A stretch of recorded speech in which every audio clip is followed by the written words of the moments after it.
Senator Tammy Duckworth turned a confirmation hearing into one of the most compelling moments on U.S. foreign policy. She blended personal history, a sharp critique of America's gaps in Asia strategy, and a push for disability rights that could reshape U.S. diplomacy worldwide. From Asian and China to water security and accessible embassies, Duckworth made clear why America's role abroad must be about more than just power, it must also be about people. Senator Duckworth. Thank you, Mr. Chairman.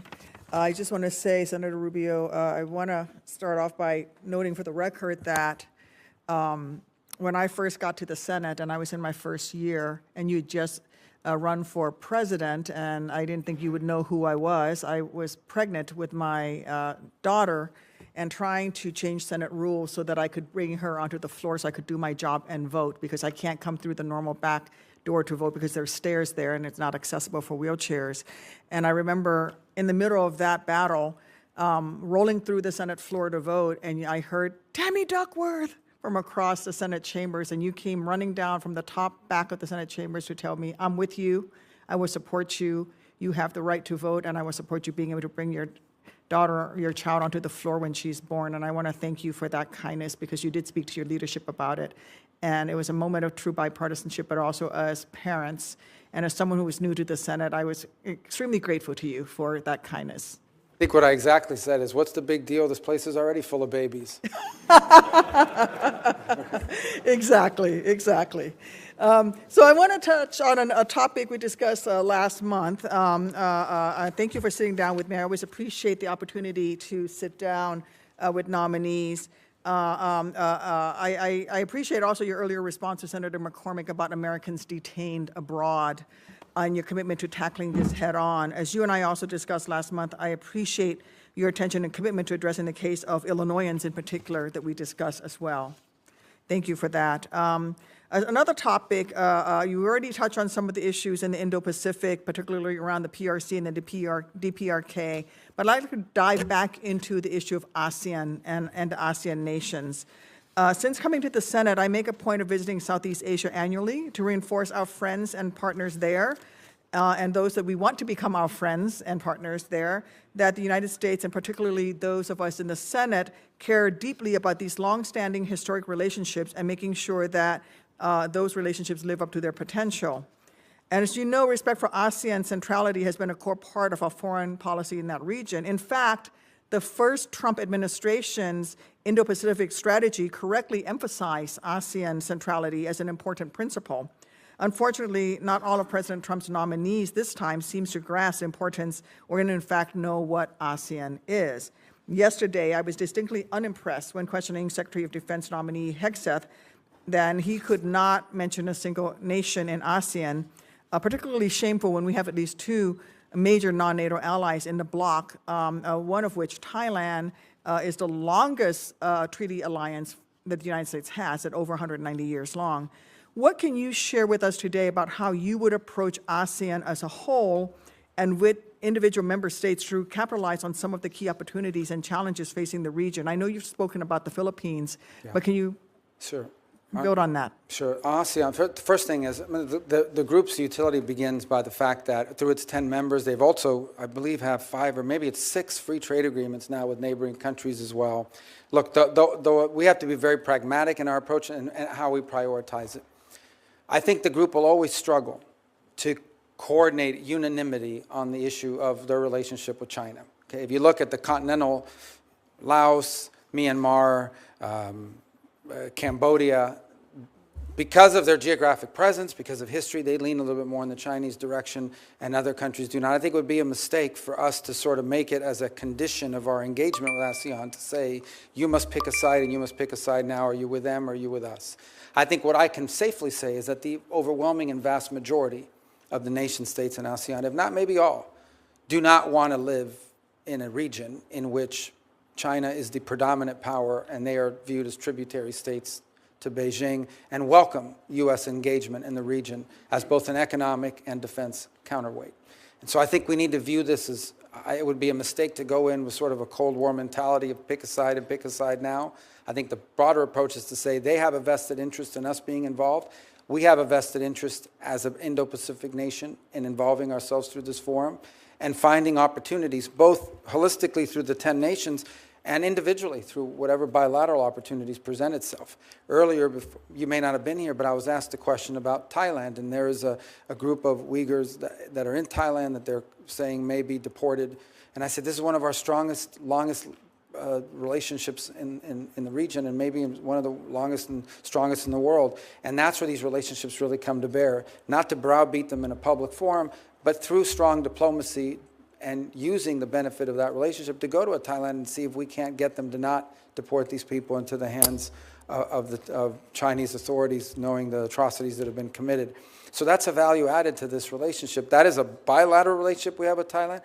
It's not the one we're going to have with every country in the region, but I do think the forum serves as a useful platform for us to be able to engage the region and individually these countries. So you would agree with what the first Trump administration emphasized, which is that ASEAN centrality. And I think this is something that the new ASEAN chair, Malaysia, under Prime Minister Anwar Ibrahim, is saying with the Mandani concept, which is growing that cohesion within ASEAN itself and in dealing with the organization while we continue to pursue those bilateral relationships. What the stronger ASEAN can be cohesively as a unit allows them to better deal with countries like Myanmar, for example, and allows us to better have those relations with them and also for them cohesively to try to stand up to outside forces. One of the things that I think, and I think you saw this in the first Trump term, and we'll probably see again, is to the extent you see production sort of moving from China to other countries, some of these countries stand to benefit from that, assuming they themselves are not the target of some tariff or what have you. But I think there are benefits there in that regard. I would imagine that there are also some concerns they would share with us about maybe some of our other policies, economic or otherwise. But I do think it's an opportunity that provides some real economic development benefit opportunities for a number of the countries in ASEAN. We would hope all of them, but certainly some more than others because of alignment of interests. What I do think is we have to be realistic, and I just want to reiterate this because I think sometimes we go into these things viewing them with the lens of NATO or something else. The key component to understand is we are probably never going to have sort of a overwhelming majority consensus on the role China is going to play.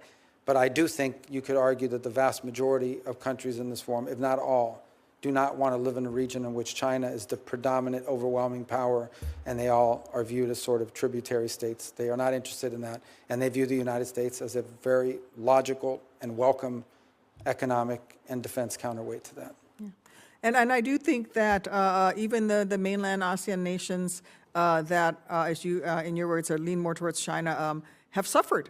If you look at what happens with water, we talked a lot about Mexico and water into Texas, but also with the Mekong River in ASEAN, with the 10 dams that China has built upriver is now affecting water and also arable lands further down the river. And initiatives like the Two Rivers Initiative, which marries the Mississippi River, which is 2/3 of the border of my home state, along with the Mekong River, is a way for us to build some of these relationships and bring in American expertise. A different place where we can also provide expertise is international disability rights. We have been working with ASEAN on developing disability rights and a cohesive approach to it in ASEAN. But I think on an international scale, whether it's ASEAN or Ukraine as they rebuild, I do think that disability awareness, rebuilding Ukraine to become more accessible, promoting disability rights around the world is something that is a way that we can engage with the rest of the world as well.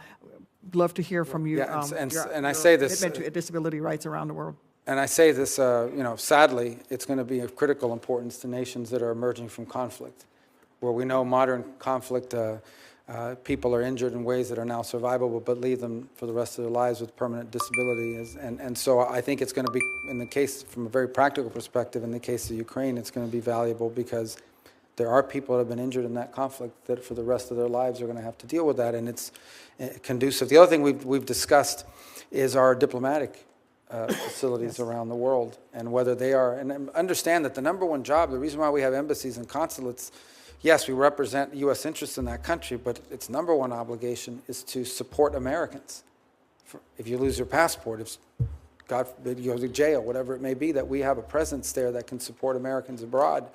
And it was stunning for me in our conversation to learn that there are a number of these locations around the world that are not accessible to Americans with disabilities that needed to access them. So it's something that we would have to look, we'd be interested in looking at as well to make sure that just from our core obligation, we're able to fulfill it.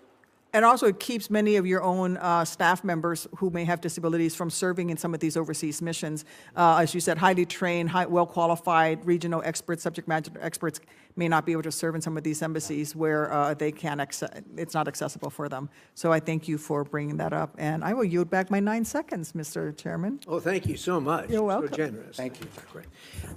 Thank you very much, Senator Duckworth. Those are important points. Duckworth opened with a Senator personal Duckworth. story, recalling how years ago she fought to change Senate rules so she could bring her newborn daughter onto the floor and cast votes. She thanked Senator Rubio for his bipartisan support at the time, joking that the chamber was already full of babies. That small moment of kindness set the tone.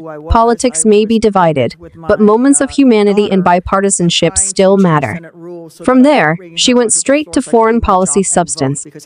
Duckworth pressed on ASEAN, the 10-nation bloc central to Southeast Asia, and reminded everyone that one of Trump's nominees for defense couldn't even name a single Asian country. That ignorance matters, because ASEAN includes critical allies like Thailand and the Philippines, nations that anchor America's security and economic ties in the Indo-Pacific. The nominee acknowledged ASEAN's complexity. Not every member shares the same view of China. Countries like Cambodia and Myanmar lean heavily toward Beijing, while others prefer U.S. balance. But what unites them is a deep reluctance to live under Chinese What I dominance. exactly said is, They want America engaged, not as a force demanding they pick sides, but as a counterweight that offers stability, trade, and security. This was a crucial point. Washington often frames Asia policy in Cold War terms. Are you with us or with China? Duckworth's line of questioning underscored the reality. Asian nations don't want to choose.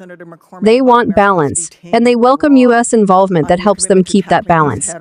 She also spotlighted the Mekong River, where China's upstream dams are disrupting water flow and damaging farmland downstream.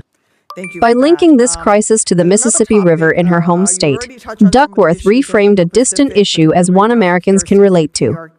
Just as Texas worries about water from Mexico, Southeast Asian nations worry about water from China. It's a powerful way to show that global challenges connect directly to local realities. Then came a topic often overlooked in foreign policy debates: disability rights.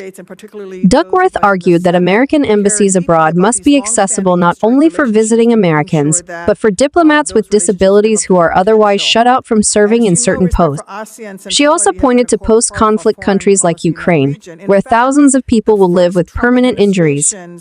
Building accessibility into reconstruction, she argued, isn't just about fairness, it's about long-term stability and human dignity. The nominee agreed, noting that disability rights will be essential for countries emerging from war. And he acknowledged the uncomfortable truth that many U.S. diplomatic facilities are not even accessible to the people they are meant to serve. By the end, the exchange had touched on security, trade, water, human rights, and even how U.S. buildings abroad should reflect American values. Duckworth tied it all together with a message. America's foreign policy cannot just be about alliances and power plays. It must also be about building trust, supporting people, and leading by example. Senator Duckworth showed why she stands out in these hearings, connecting the big picture of U.S. strategy to issues that affect people's daily lives. From balancing China and Southeast Asia to ensuring that disability rights are part of diplomacy, she reminded us that America's strength comes not just from military might, but from how it treats its partners and its own citizens abroad. So what do you think? Should the U.S. work more through ASEAN as a unified bloc, or focus on one-on-one partnerships with key allies? And do you agree that disability rights should be a bigger part of U.S. foreign policy? Let me know in the comments, and don't forget to like, subscribe, and hit the notification bell so you never miss our breakdowns of the hearings shaping America's future.